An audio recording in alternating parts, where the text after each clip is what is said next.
Hey everyone, so today I'm going to show you how to make some oat milk.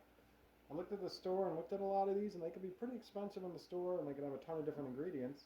You can make it at home super simple, so we're going to go ahead and show you.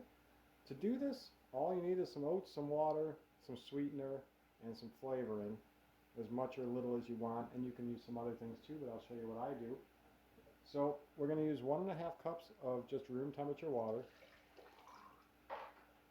and 1/4 cup of rolled oats.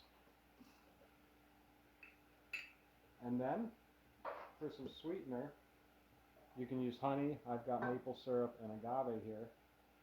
So I'm just going to throw in a little bit of maple syrup. You can add more or less. I use probably about a teaspoon at most. And then a little bit of vanilla I like to add. You don't need much for this small amount. Now you could double or triple this recipe. I make enough to fit in one little bottle I have.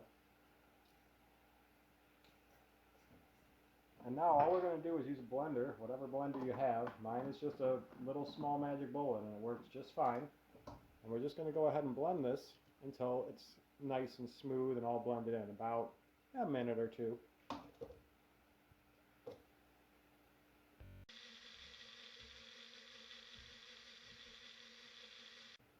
Now that it's blended for a couple minutes, we're going to just take off the top of our blender. And now we need to strain it. Otherwise you're going to get very slimy stuff that kind of stays in there. So you need to strain it. The best way, honestly, is a cheesecloth or a nut bag, nut strainer bag.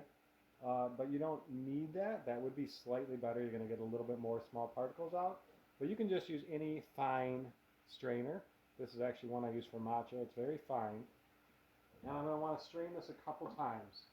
You're going to have the liquid go through quick at first, but then it's going to slow down because any little particles and kind of slimy stuff is going to start getting stuck. And when that happens, you'll see the liquid kind of stop going down as much. And you don't want to even push that liquid through. It's going to kind of slowly get in, but you don't want to push that liquid through and get any of those particles through. So I'll just tap it a little bit to try to get as much of that liquid through as I can. And then once I get close to almost all of it through, I'll just discard the rest.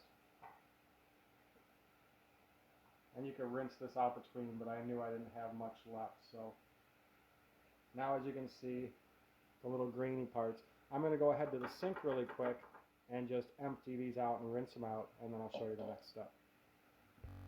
Rinsed out, and we're just going to continue this process about, I like to do it 3 times, because you'll see on the second go here, usually I'll still get a little bit of stoppage of the liquid, but this time actually wasn't as bad.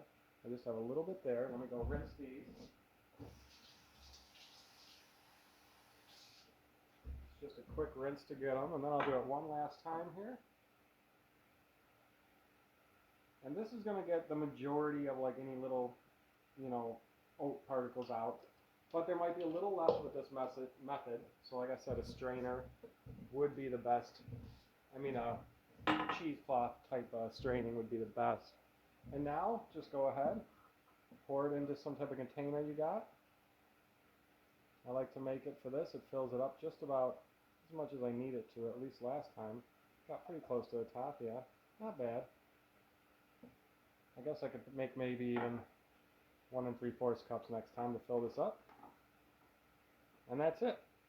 Now we have our oat milk. We put it in the fridge and we drink it whenever we want. You can drink it warm just now, but I like to get it cold and then mix in some like protein powders, or just drink it as it is once it's cold. So super simple and easy and super cheap. That was only water, a little bit of sugars, little sweeteners I mean, and just 1/4 cup of oats to make a nice bottle of oat milk.